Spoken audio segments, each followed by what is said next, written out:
અરવલ્લીના મેઘરજ નજીક ડુંગર ઉપર લાગેલી આગ કાબૂમાં। મોડી રાત્રિના ડુંગર ઉપર કોઈ કારણોસર લાગી હતી ભીષણ આગ। બેટ્સ પાટિયા પાસે ડુંગર વિસ્તારમાં આગ લાગી હતી। ફાયરના જવાનોની 8 કલાકની જહેમત બાદ આગ કાબૂમાં આવી છે। ડુંગરની આગ ઇન્દિરાનગર અને સર્કિટ હાઉસ નજીક પહોંચી હતી। સમયસર આગ ઉપર કાબૂ મેળવી લેવાતા લોકોએ હાશકારો અનુભવ્યો।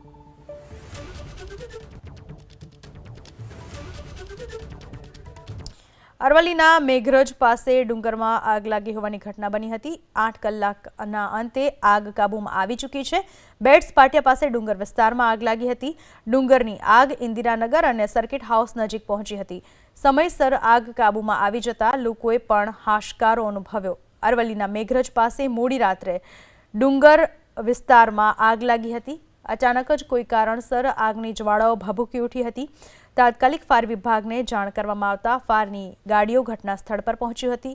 8 કલાક સુધી સતત પાણીનો મારો ચલાવ્યા બાદ આ જંગલ વિસ્તારમાં ડુંગર વિસ્તારમાં આગ કાબૂમાં આવી હતી।